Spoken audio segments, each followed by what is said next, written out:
Hi, everybody. This is Lee at Fresh Astrology, and I have got a special guest. I'm so excited. I have my friend Parvati Victoria Goodwin, and she's a fellow coach. We're both in the Bear and Susan Hyatt's Bear coaching certification program and finishing that up. And we have many parallel interests. Parvati's interested and knows a lot about astrology, and we share a lot of interest in Eastern spirituality and meditation. So it's really fun to combine our interest here to cover the full moon in April, which is good. It's very complex full moon. There are many elements of it. As you know, we're going to share the chart so you can see it. But first I wanted to introduce Parvati and let her tell you a little bit about herself, and so you understand kind of where she's coming from and what her background is. And then we'll open up the chart and we'll go through and talk about the different elements of the full moon, and also give you like specific actions you can take so that you can work this full moon to your advantage and move through it perhaps even enjoyably, and gathering some good energy into your own life and maybe even spreading that through your home. So we hope that's the outcome, but we wanted to give you some, some tools that you can work with, because we are in a very interesting time, are we not? And we just wanted to reach out and give you some fun things to think about as we go through this. So Parvati, do you want to just introduce yourself? Yes, thank you. I'm excited to be here. Parvati Victoria Goodwin with Sacred Empowerment Mentoring. And I've been on a journey of healing since 2000, well, probably since the beginning of birth, but since 2000 more specifically. And yoga has helped me. Study of Ayurvedic has helped, as well as energy medicine and nature and moon magic.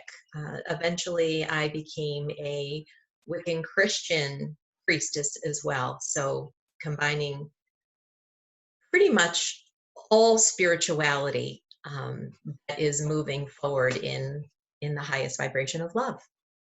So thank you. Thanks. So I would like to just back up a second because I don't know. So explain Wiccan Christian. I'm just so intrigued by that. Absolutely. So Wicca is a nature-based religion. So honoring nature. And I'm born Catholic, and I've combined the two. So it is a little rare, but I'm not alone. There's some other ones out there. I love rituals, and I also love Jesus and his message of loving all and not judging, and encompassing everyone, and peace. And that was his message, and not judgment. So, and then Wicca is actually based on the very first spirituality there ever was, since the beginning of time. At that time, women would all of a sudden get really big bellies and give birth, and they didn't know where that came from, and everybody honored that. And so that's what it is. It's about honoring men and women, and about that balance, and honoring birth and creativity. And during that time also, what did they have to look at? The sun, the moon.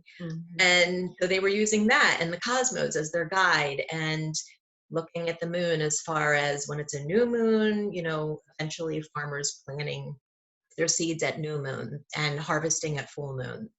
So also following the cycles of the moon, the moon guides our waters, and we are more than 70% water. So just like astrology, working and flowing with the moon. Does that help? Beautiful. Thank you so much for explaining that. That's really interesting.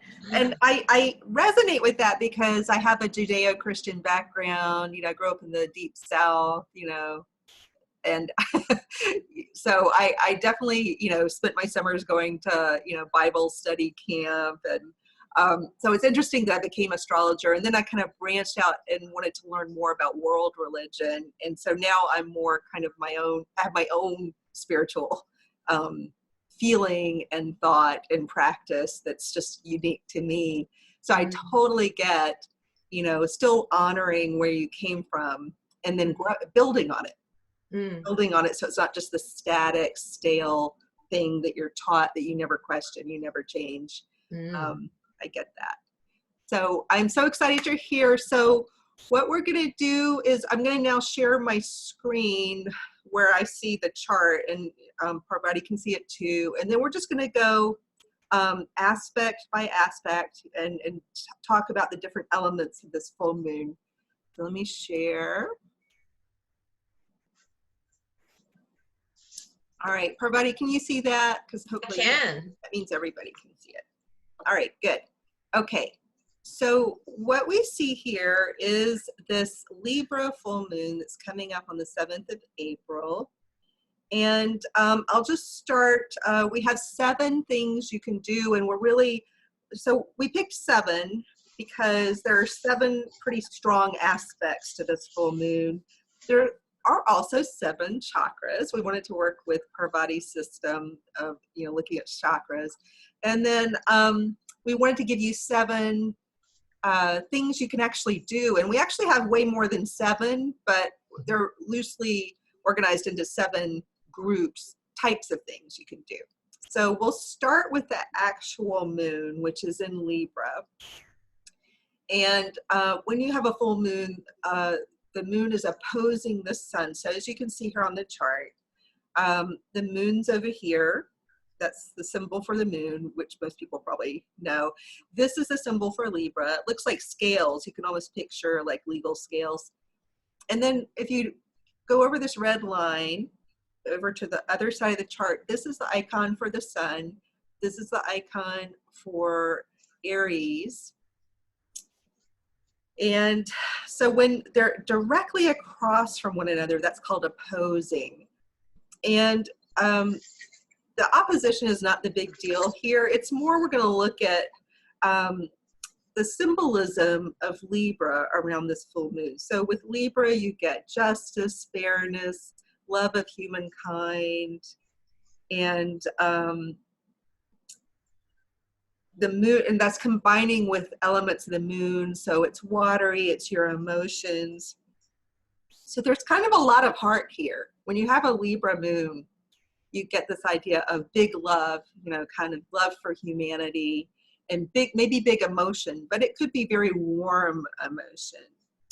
And I'll let Parvati go over, the chakra symbolism here and kind of the shadow expression of both the Libra moon and the chakra involved. And then we'll move on to what you can do.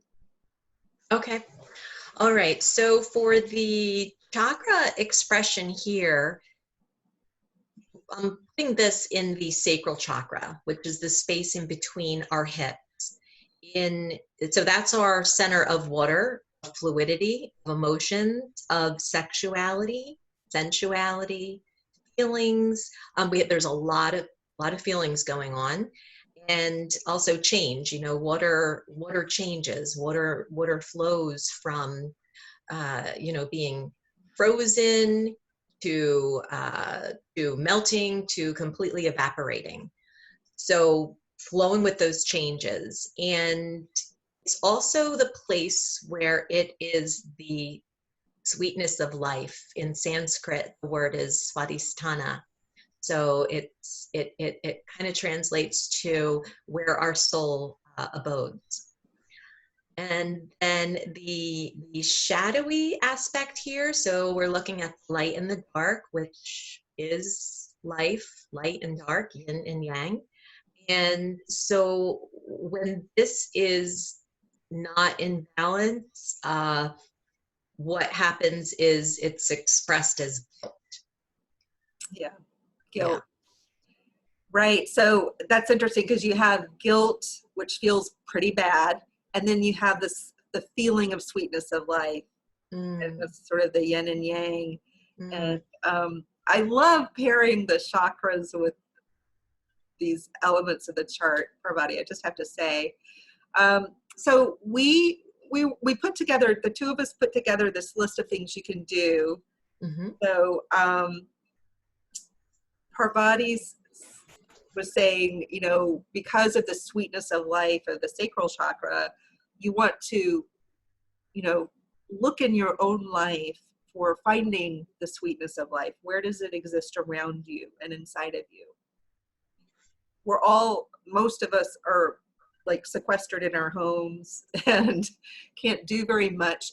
But it gives us this great opportunity to be able to see things like that, to see more clearly and to have time to see things, to find that sweetness of life. And Parvati also suggested drinking a lot of water, eating fruit. I think you said especially oranges. Yes, because they're juicy, and this area is very juicy. Well, we want to keep it juicy, right? We don't want it, it can get dried up, and especially, if we start to get stagnant and, letting guilt come in. So we want to keep it juicy. So yeah, oranges. Some say the sacral color is orange, but oranges or drink juices, drink a lot of water. Mhm. And um, also, I wanted to say when we tune into our bodies, we tune into that wisdom and the medicine that's right inside of us. Yeah, Another thing I said was move your hips. yeah, move your hip. So, yeah, put on some good flowy music, tune into something that's watery. Eva Cassidy has a song, Wade in the Waters, and Mm, just, put a hands on over your hip and close your eyes and move around. great. And I love in yoga, I love doing hip work. That's my favorite thing to work on. So I'm going to definitely do some of that. And so we were going to give some movies, since a lot of people are watching movies. We're watching a lot of television and movies. We're trying to think of shows that capture the feeling of each aspect, because you can work with it by paying attention to art that captures, because the idea is whatever's challenging about this full moon, we're giving you tools to balance it out so you get the sweetness of it, you get the the yin versus the yang, you can balance it out and make it feel better, work it so that it works for you. So for this Libra moon, I was thinking of things like Babette's Feast, because that's definitely focusing on moving away from austerity and guilt and moving into pleasure and the sweetness of life. And Chocolat is also similar type of movie. I don't know, Parvati, if you had any others. Um, the first thing that came to my mind was the series Sex and the City. Okay, there you go. That's Yeah, cool. yeah. It is the sexual center, sensuality, and yeah, awesome show. And frequently they're sitting around a table eating as they talk, and then there's the clothes, the awesome clothes. Yes, yeah. So very Libra. Okay, so let's move on to another part of this full moon is the fact that we have an Aries sun opposing the moon. The opposition is not really so important here, but we wanted to talk about the symbolism of Aries and the sun. So with Aries, you definitely have symbolism that we can't deny. There is a symbolism of war. And a lot of people are talking about we're at war now against the virus.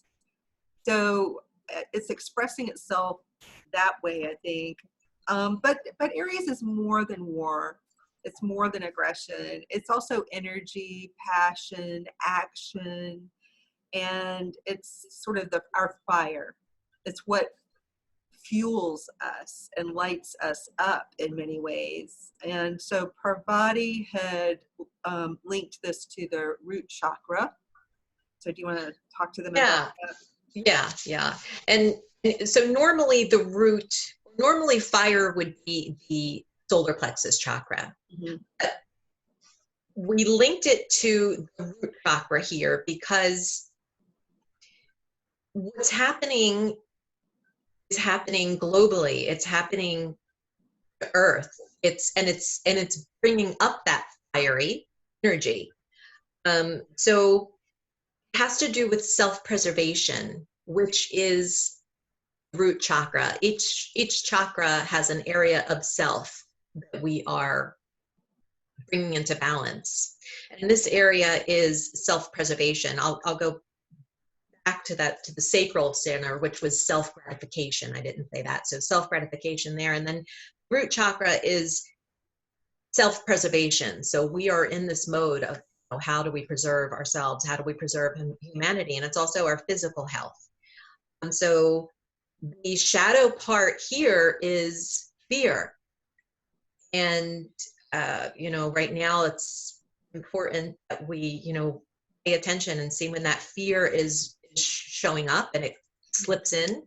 Yeah. And yeah, and choosing to walk on earth in faith. Yeah. Yeah. Yeah. And I love giving these shadow expressions because you can really see how it all connects, you know, how, you know, the reason we lash out sometimes and fight is because we're scared. It's that fight or flight or freeze. And with Aries, there's definitely this urge with fear to fight and to have it express itself that way. But really what it's coming from is fear. And so we want, in this particular set of suggestions, to balance out the fear. Mm-hmm. Yes. Because we think it'll bring us into a place of wisdom where we can then deal with whatever it is that scares us. Parvati has suggested connecting with the earth, finding ways to connect with the earth and ground yourself. That can be, you had said, going outside, Yeah. even if you're just looking out the window, which we did before we started this, to ground ourselves. Yes. Yeah. So any way you can connect with earth at all. And you'll notice people are doing that all around the world, right? In my neighborhood, there's usually only a couple of us that are walking. It's a small neighborhood. Now I see everybody. They're keeping their distances. It's so beautiful. I'm seeing everybody walking. Right. Yes. Yeah. So getting outside, and if you can't, you know, connect with the earth inside. So, you know, maybe, you know, an indoor plant. You know, what can you do? But can you get your fingers in earth? And then we're bringing in the bear aspects here of our coaching program that we're in together. Yeah. And one of the main points here is environmental detox. So while we're home and we have this time, what are you looking at that is not serving you, is bringing in fear, right? So, you know, what websites are you going to? How much news are you watching? Right. Right. Yeah. Yeah. Right. And I guess we didn't call it out specifically, but in the Libra moon, we were pulling in the bear concept of pleasure. Mm-hmm. And here it would be environmental detox. But yeah, working with some of the stuff that in your home environment or in your media environment to get rid of the things that really aren't serving you and maybe perhaps making you feel worse and worse and maybe fearful. Mm-hmm. And so the movie for this was, and you feel free to throw things out. I was thinking of The Secret Garden because of the grounding and the growing, and also that book or movie, it depends, I don't know if you read the book when you were little. That was one of my favorite books when I was a child. And then it got the movie, The Secret Garden. There's several movies, but it's about fear because it actually starts when I believe there is a plague, and that's why the little girl is orphaned, because of a plague, and it happens very quickly. Everybody dies around her, and then she's sent off to live with some rich uncle somewhere. And in the story, there's a nephew, I guess her cousin, is stuck in a room because he was born with some kind of disability, physical disability, or he was sick, and everyone's so scared and about his health and protecting his health that they turn him into a prisoner in his own home, and the Mm, little boy can never get out or do anything. mm, And so the book is a great way of showing how to move out of fear and out into the world, and to, be in the world fully with all your senses. And so that's why I thought of that one. mm. And then the other one is The Golden Compass. It's a book series by Philip Pullman, and then there's a movie, and even I think there's a like a teleseries too. I forget whether it's on HBO. I think it might be HBO. Are you familiar with The Golden Compass? I don't know. I'm not. Yeah, oh, it's so No. good. Um, that also has a lot to do with fear Mhm. and how to deal with fear, how society deals with fear. So, do you have any ideas? Well, the first thing that came to my mind was Out of Africa. Nice. Just love Yeah, that movie. yeah. And, so I don't remember exactly why she moved Africa, Uh-huh. but, you're definitely connecting to Earth, and you're connecting to nature, and you're connecting to the animals. Yeah. Um, Yeah. and, she was a single woman, and moved there by herself. So that took overcoming fear to Right. walk into faith. Yeah, Yeah. I think originally she moved with her husband, but then he went off and did all kinds of stupid things and gave her Oh, right, right. So syphilis. she stayed. She Yeah, she stayed then. stayed, and then she was the stronger one. She was definitely the Yes. weaker one. So yeah, it speaks to that internal strength and grit, Mm-hmm. Mm-hmm. moving through the fear. So the third aspect we're going to talk about has to do with Eris. And I'm pulling an Eris not out of my own creativity, but Stephen Forrest, who is really the astrologer I pay attention to, and am inspired by. He had a blog post recently talking about coronavirus, COVID-19, and what he was looking at in the chart. And he was looking at sort of this planetoid of Eris, which is way out beyond Pluto. And he was saying, if we take Pluto seriously as a sort of a planetoid object in the sky, we should be looking maybe at Eris. And so I thought, okay, let's look at Eris. Let's see how it plays into this full moon. And Eris, if you can look on the chart here, it's actually written out. So you can see Eris is right here next to the sun. So it's next to the axis. It's conjunct the axis of the full moon.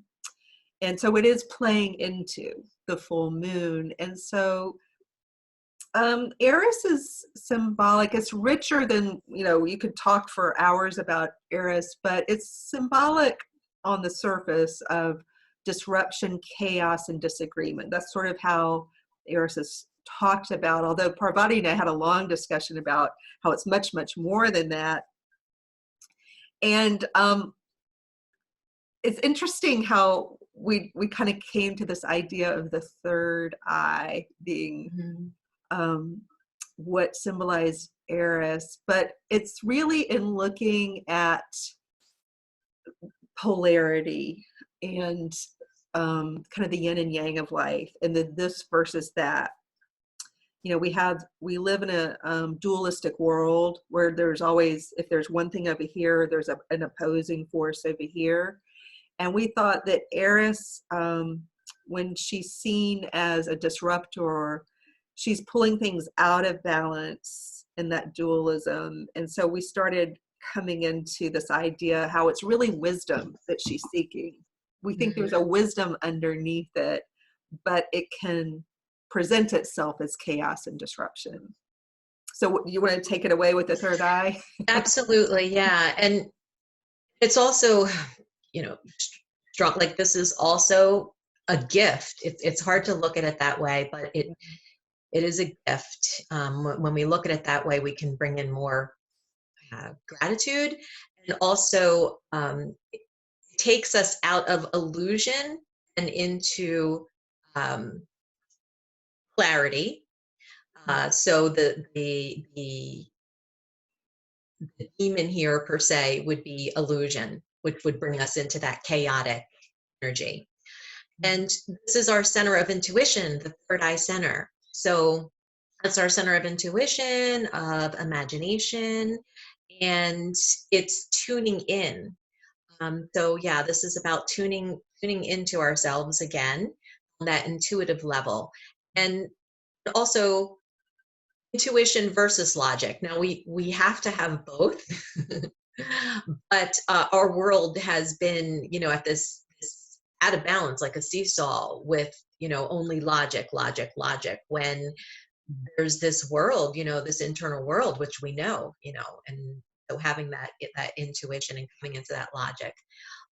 Here it would be self-reflection. So that's what we're working on here. So, and the shadowy aspect here is headaches. And I know I've spoken to a lot of people that, are saying they're having headaches, a lot of scary dreams. And depending on what's going on in your life, there could also be hallucinations. Mm-hmm. And I would just say, one of my coaching mentors, the other certification I have is through the Martha Beck Institute. And Martha Beck talks about in times of chaos and disruption, really the only stability you have is to be able to go into yourself and find the internal stability. And that's the illusion versus clarity when outside seems crazy. Yeah. And what's happening with this virus just seems crazy because it's really turning us upside down. The way we find solace and stillness and clarity is to learn to go inside. So that's that third eye too. Yeah. And so in terms of what you can do, you had a really cool exercise. Do you want to? Yeah. I also wanted to add here, talking about that intuition again, I said that I began going deeper into this process of healing was in 2000 because I ended up having extreme chronic pain throughout my body where I was actually ended up becoming disabled. So during that time, going deeper, learning about it, everything, how this body works, and actually listening to my body. And intuition was very strong because, I was going to a million doctors. I wasn't getting answers were working for me. So I had to stop and go into that intuition. And right now, again, there's so much out there, right? So going inside. And one beautiful practice of self-reflection is grab a mirror or just look in front of your mirror and, in your bathroom, wherever, and look into your own eyes and spend some time looking with awe, with compassion, with wonder. Yeah. It's really powerful to look into your own eyes and hold that gaze. It's something that people might think, well, I do that all the time. Every morning I get up, I brush my teeth, I wash my face, maybe, you put on makeup, and of course I'm looking into but you're not really looking into your eyes. Mm-hmm. To take a steady moment or two to really gaze at yourself is different. Mm-hmm. Yes. Yeah. Yeah.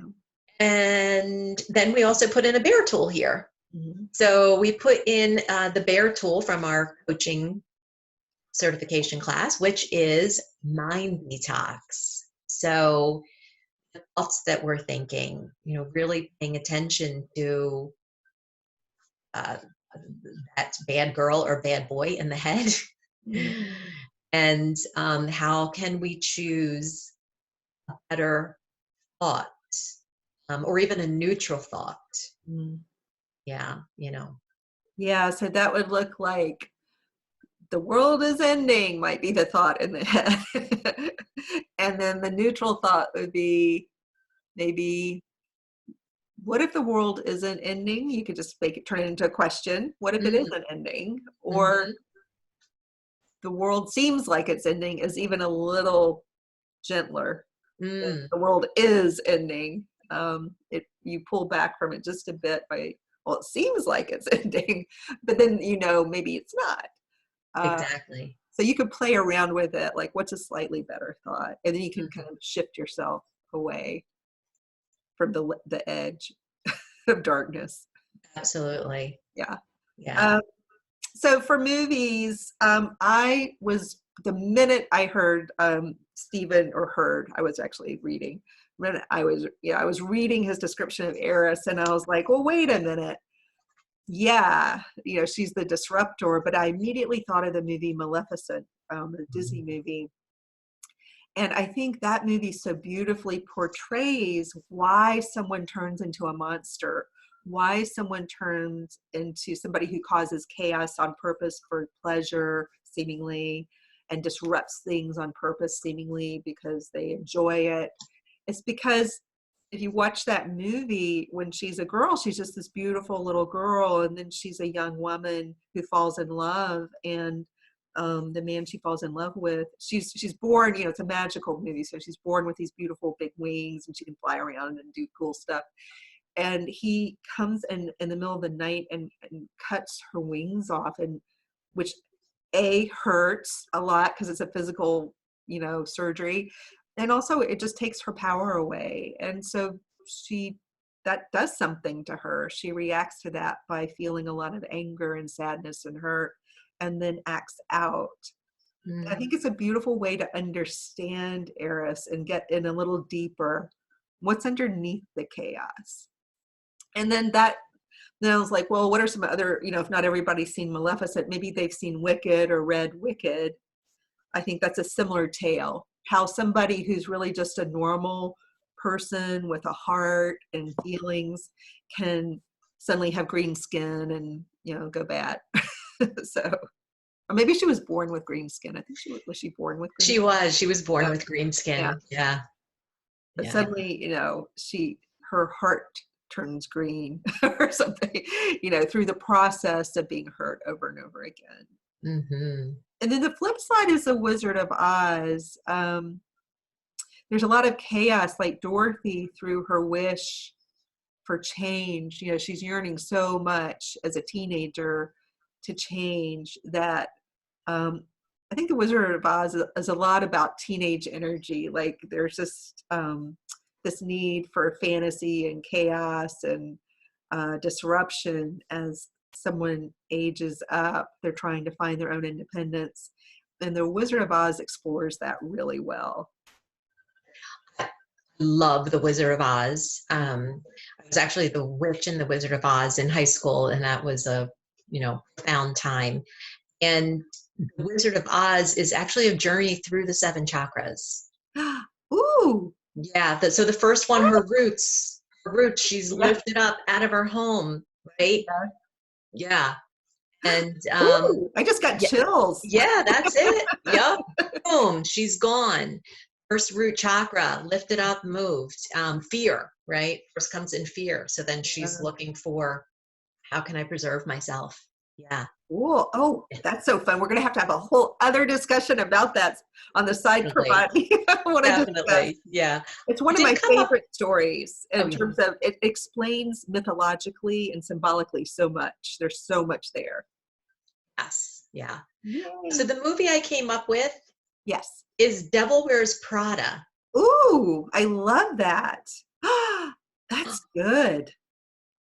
Cool. Because the woman who's actually playing a real woman who we know in fashion, who's, the boss. Yeah. She can seem wicked and she can seem like Eris sometimes, but then you see her heart, that they start to kind of toward the end, you see more of her humanity and what's really underneath that. Yeah. That's wonderful. I love that. Thank you. That's a good one. Really good one. We'll have to add it to our written version of this. Let's do it. Yeah. So the next aspect, we're going to look at Pluto, which is squared by this full moon. Pluto, so let me show you where Pluto is. So on the chart, Pluto looks like a P, so it's a little easier to remember. It's down in Capricorn. And if you look at this red line up here, you see that's indicative when it's that long, this particular length. And you can count 1, 2, 3 houses away or signs away. That is a square. And so Pluto itself is symbolic of the cycles of life and death, light and dark. And it definitely speaks to, in life, we go through cycles. And, there are going to be good cycles, and then you're going to have not so good cycles. And then you're going to have good cycles again. And then you're going to have not so, so it speaks to the wheel of life and the cycle. It's the 4 seasons or the seasons of life. And looking to seasons symbolically actually helps you understand a little bit about the nature of Pluto. There's a purpose for each season, and each one can be beautiful, but not everybody loves the winter or, the darkness that comes in the winter. It's not everybody's favorite time of year, but there's a purpose for winter, and winter can be beautiful. So you want to take it away with the chakra? I will, yes. All right. So here with Pluto moving into the solar plexus chakra. So the space from your navel up to your solar plexus, right underneath the rib cage, the bottom of the rib cage. And this is our fiery center. So this is our willpower. This is strength. This is purpose.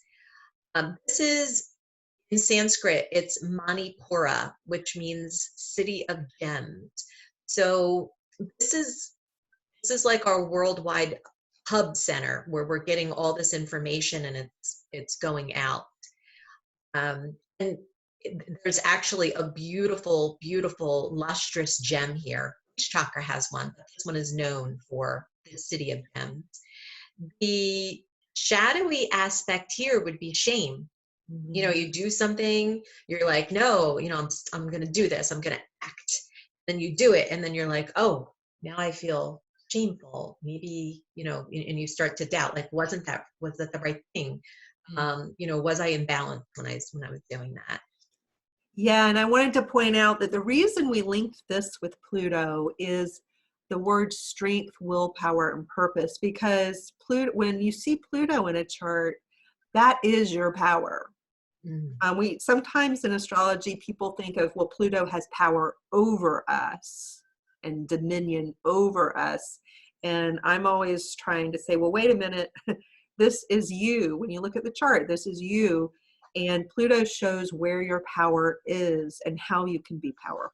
It's something you can actually harness and use. And that's your willpower, that's your strength. And that can be something that drives the high side of Pluto, which would be your purpose. And definitely with Pluto, the shadow side is shame. Absolutely. So that's why we paired it here with the solar plexus, which it was kind of counterintuitive even for me, even though I don't study the chakras as closely as Parvati. I was like, is it though? But it absolutely syncs up with strength and shame. That's a strong connection there. And that's how we chose that. So do you want to go into the you can? Right. I'll also add that in Wicca, the same power analogy is there. So it's not power over, it's power within. Power within, right? Power within, yeah. Okay, so for here, and we're bringing in one of the rare aspects again, badass renegades engaged, right? Movement is mandatory. Movement is medicine in yoga. We have to move our bodies. So we have to get out and move these vehicles. We have the time to do it. Some questions to ask yourself, to sit and journal. A couple questions. One is asking yourself, do I attempt to dominate and control with my energy, which would be keeping it out of balance on one level, being controlling and domineering, or am I passive, which is another, again, it's out of balance. So just some questions to ask and then because it is the fiery chakra, we want to sweat. We want to get moving. And I wanted to say everybody can move. If you're in a wheelchair, you can move. If you're like, I'm stuck, I can't move. There's things you can do. You can move your eyes. You can look up. You can look down. You can look right. You can look left. There's always somewhere in your body where you can bring some movement. And it's all muscle, right? So that little bit of movement, we repeat, and then it gets stronger and stronger. Yeah. Yeah. Great. I love how you showed you can actually move your eyes if you're feeling maybe like Yeah, body hurts or something. There's something you can do. there is. I'm also a yoga teacher, and I was working with somebody in a wheelchair that couldn't move anything except for her eyes. Nice. I love Yeah. that's really nice. A nice reminder for everyone. So for movies, I picked Book Club or Cocoon. And I was thinking, and my reasoning behind that was I was thinking of how there were in Book Club, the movies about four kind of older women moving toward, I wouldn't say they were elderly, but they're moving in that direction. And then they start reading a book that has a lot to do with sex. And I think it was the 50 Shades book. And so it gets them internally moving. It wakes up, and Pluto has a lot to do with sex, by the way. It's sort of that desire and that urge. So it wakes that up within them. And then it gets them moving in their life. There's some change as a result. It wakes up that internal energy, and their lives start to change. And then it also spoke a lot about the cycles of life, and kind of, even though they're in a cycle where one might say, well, they're getting older and older and they're shutting down, they actually woke up again and things Yeah. changed in a positive way. So they're like mini cycles within the larger cycle. So that made me Mm. think of Pluto as well. And then Cocoon also deals with elderly, kind of coming back to life in various ways. It's been a long time since I've seen that movie, but it just kind of popped into my head, so I thought I'd put it there. Love that movie. So here, Sleeping with the Enemy. The reason I picked that was because she had to tap deep into her own willpower, strength, and purpose.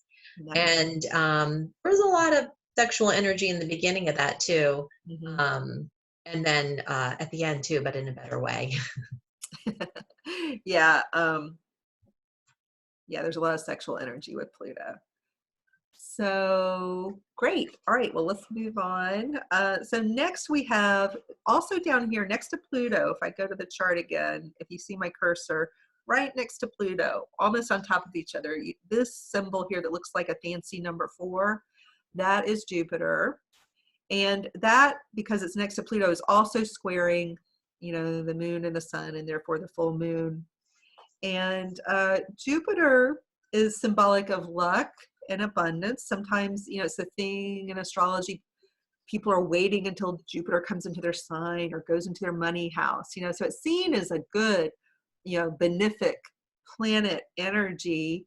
It has a lot to do with wealth.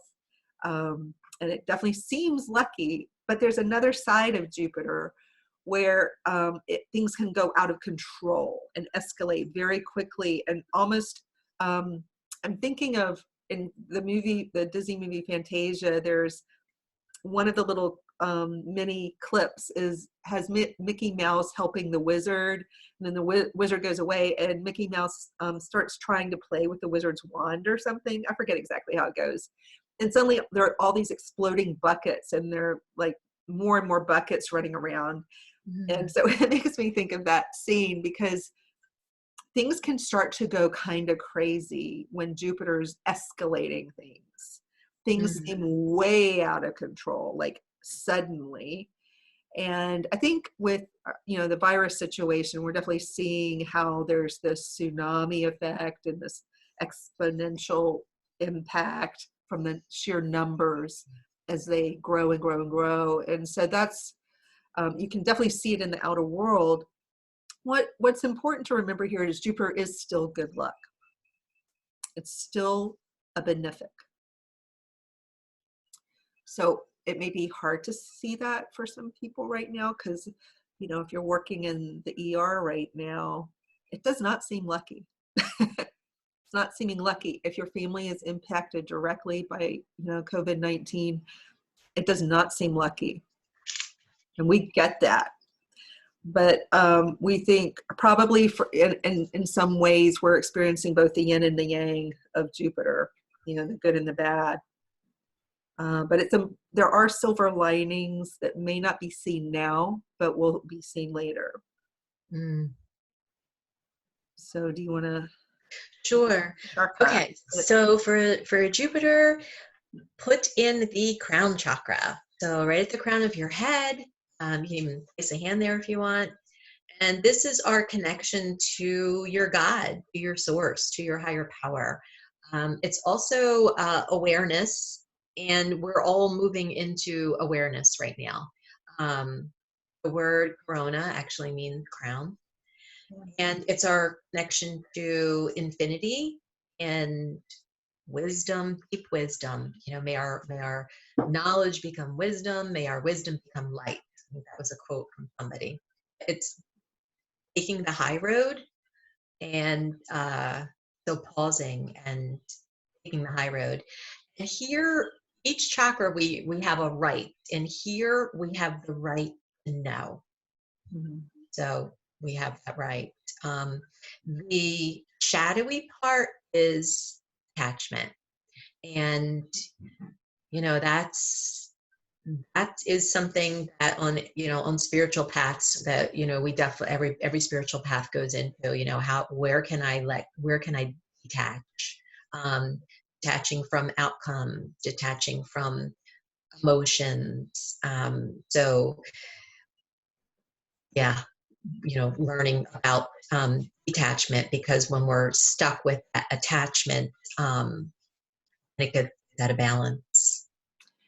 Yes, and I want to point out that attachment is a shadow side of Jupiter for sure, because if the upside is, ooh, I have all this money and this wealth and material things, then the downside of that is the attachment.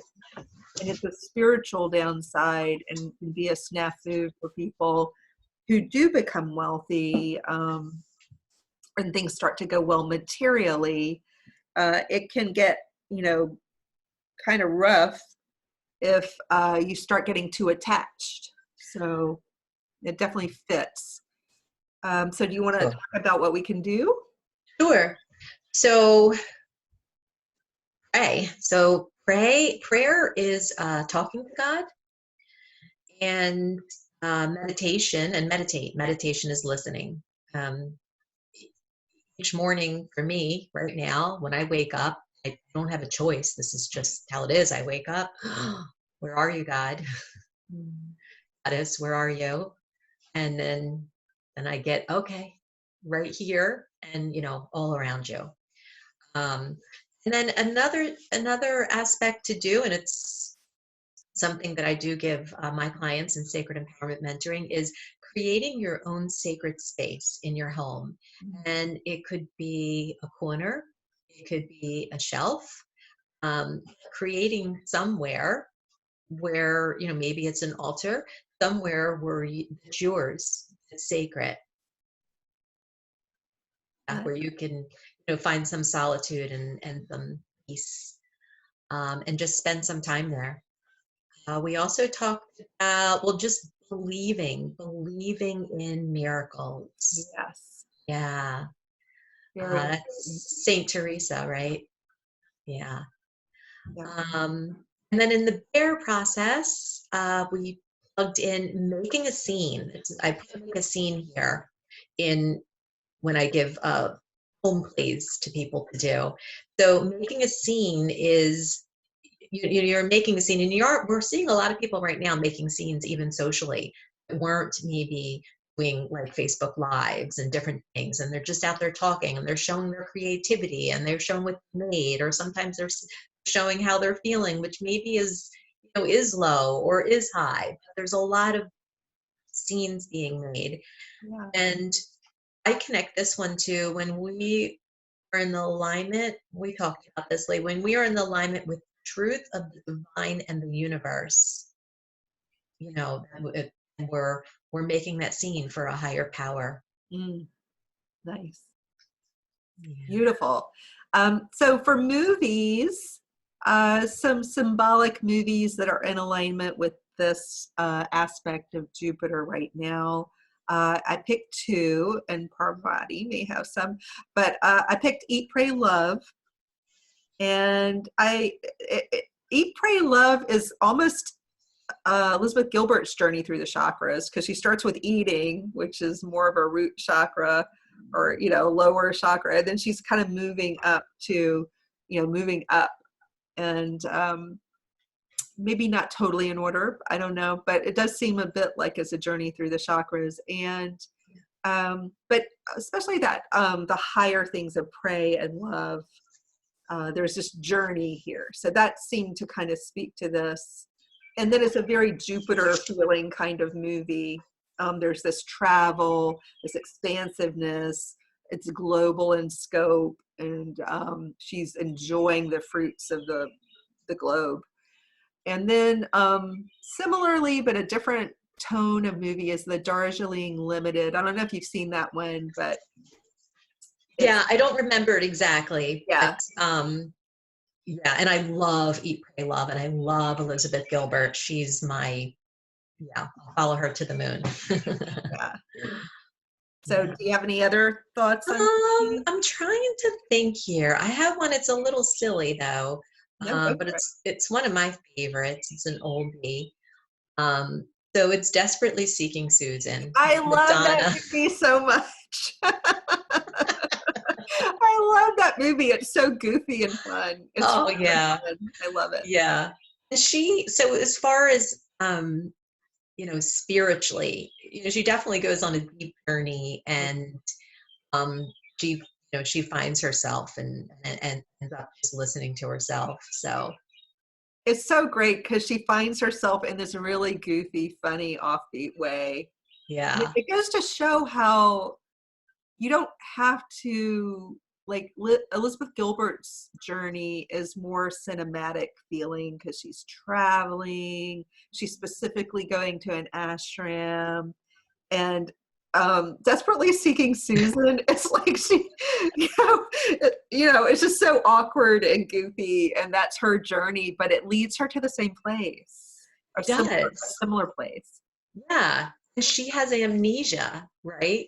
Right. And that's what we have. Like, we forget who we are. We forget that we're, right.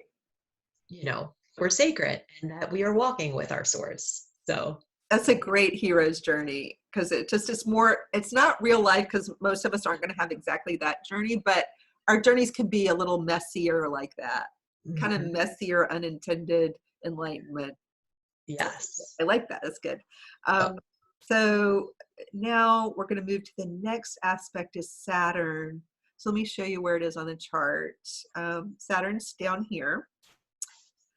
It has newly gone into Aquarius. So that makes Saturn's, the way it's talking right now, it's stepping up its game with this new Aquarius energy. It's also squaring the full moon. Saturn is thought to be, symbolic of boundaries, learning hard lessons, maturing. Aquarius is symbolism of the new and unique solutions to life and life events and to problems. And so, it's kind of through our hard lessons right now, not having maybe learned a lesson in previous years or decades, we're having to mature and actually learn those lessons. And then we have to come up with new solutions. So it's very apropos to the times. Mm-hmm. And so that's what's going on down there. We're being forced to learn some lessons the hard way because we ignored them before. And this is where Saturn can be quite rough. When we do learn the lessons, when we start working with Saturn, it will reward us tenfold. So it's not a bad planet. It just needs us to actually learn, be willing to learn. When we do learn, it gives us A's and we get diplomas and, metaphorically, and we get some reward for that, for getting that diploma. So talk about the chakra. Okay, so here, plugged in the throat chakra. So this is our center of communication, and it's our place of self-expression.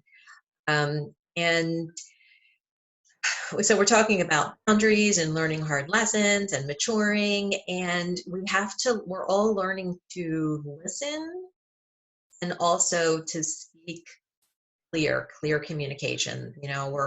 Wherever you are, if you're stuck at home, you're safe at home with your family, or, and then there is, different things happening, right?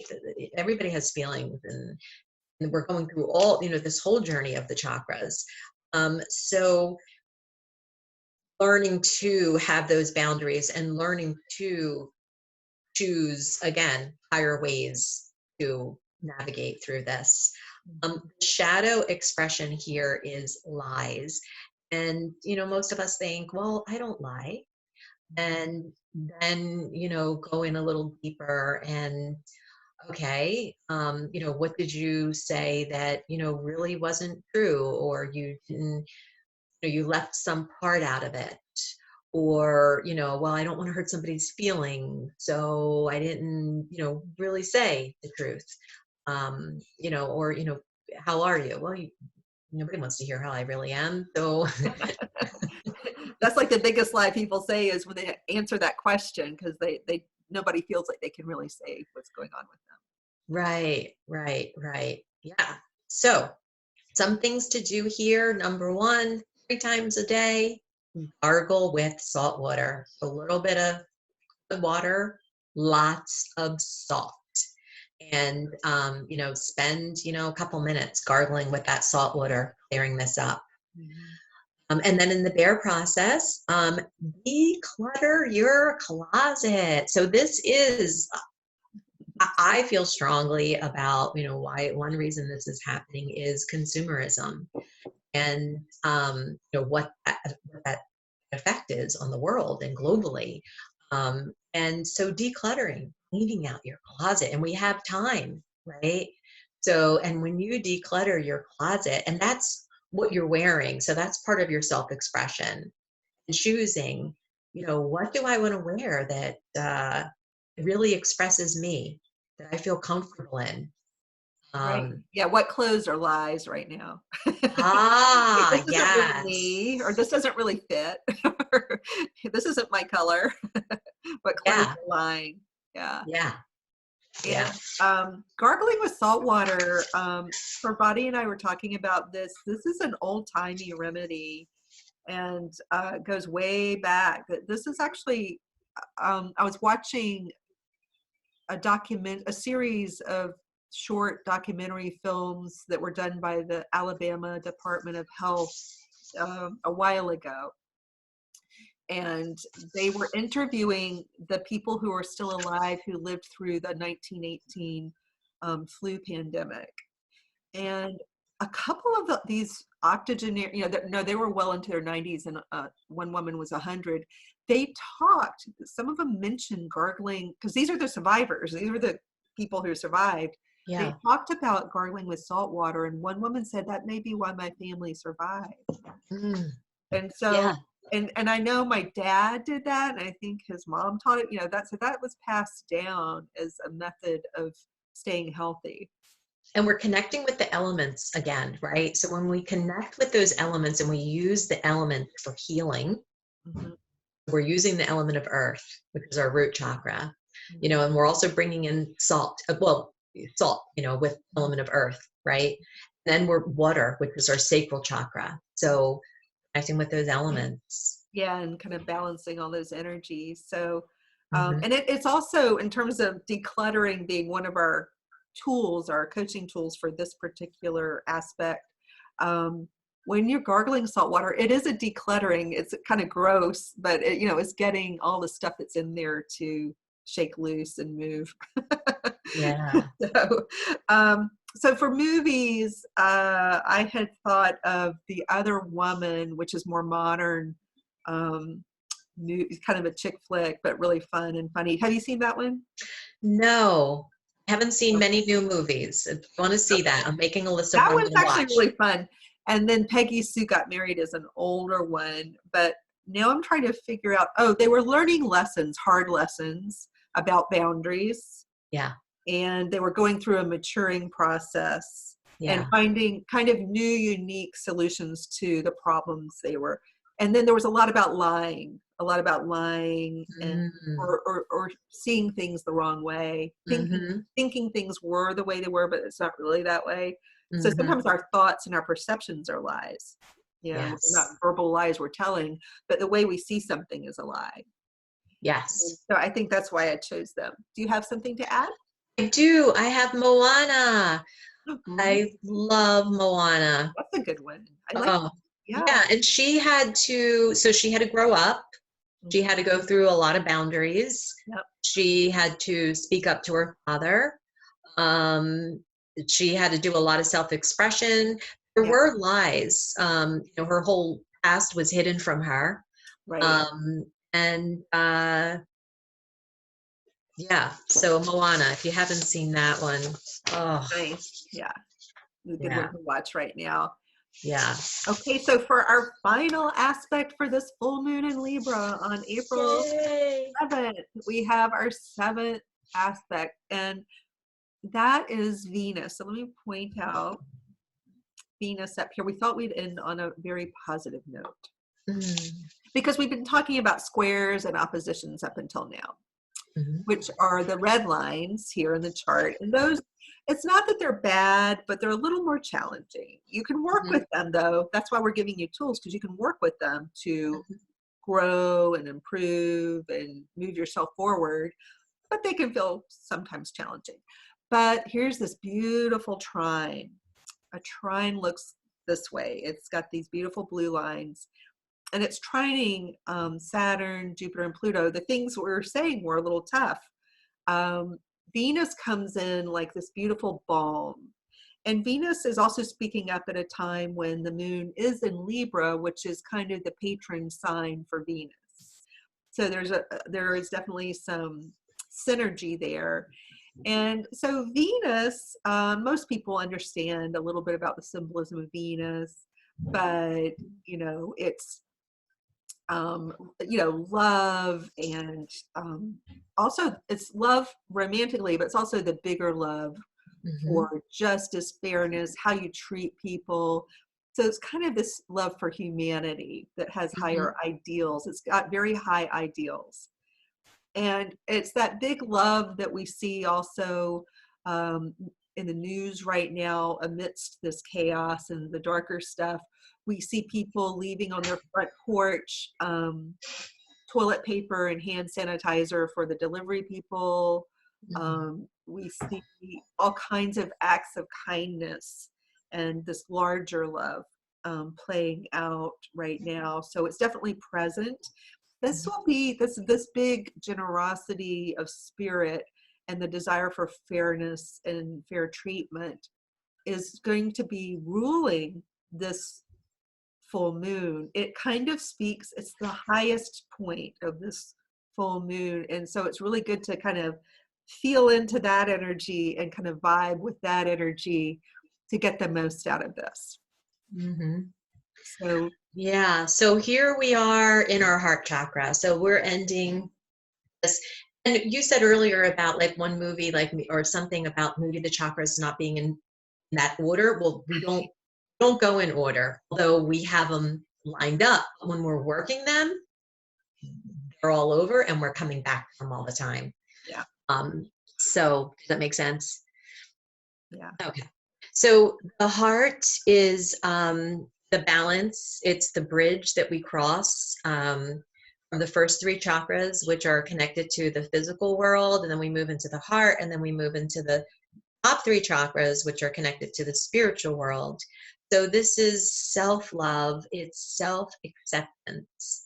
And it's the bridge to get us to where we want to go. It's that balance. You're on that seesaw, and sometimes when you're seesaw, it's bumpy and you get jolted up, or you get banged down. And so coming into that place of balance, and it's the shadowy aspect is grief, and there's the stages of grief, and it's messy, and nobody can tell you what's the right way to go through grief.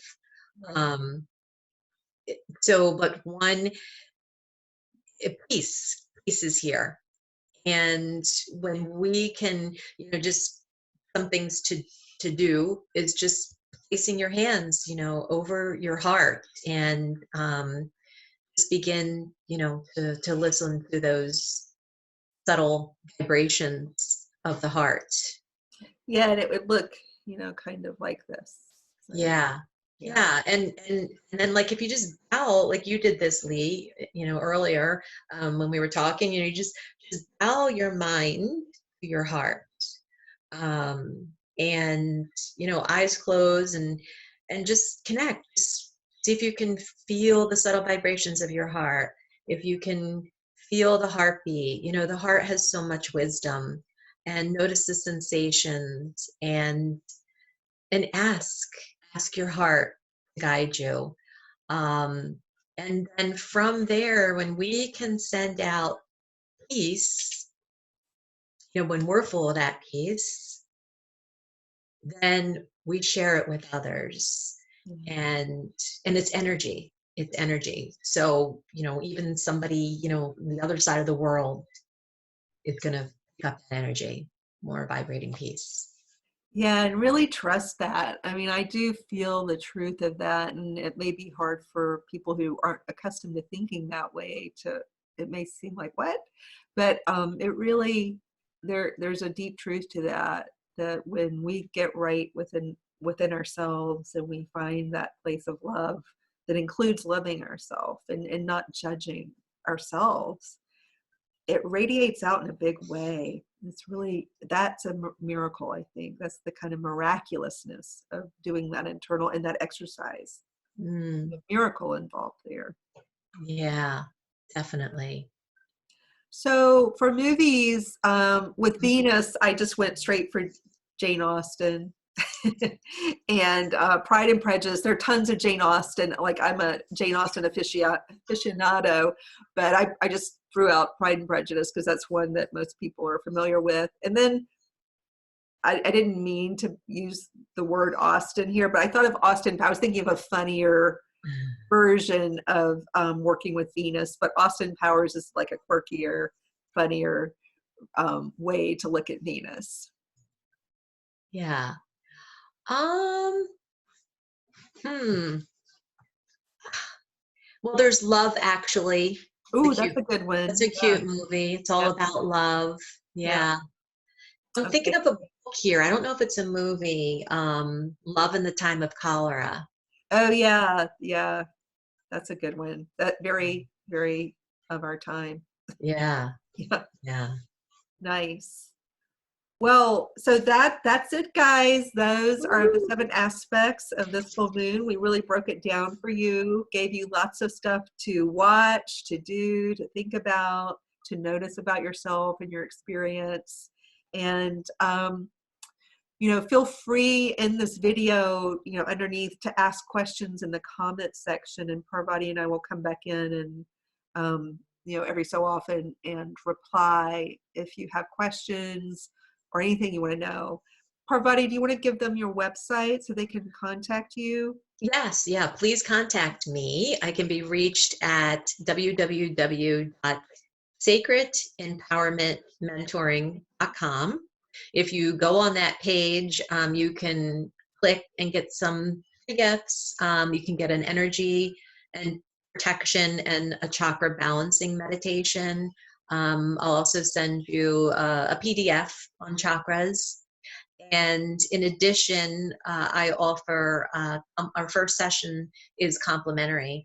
So I call it a discovery session. And if anybody would like to talk, to learn some more about chakras and in any way that we could help illuminate your life, you can you can reach me that way, or you can send me an email at sacredmentoring@gmail.com.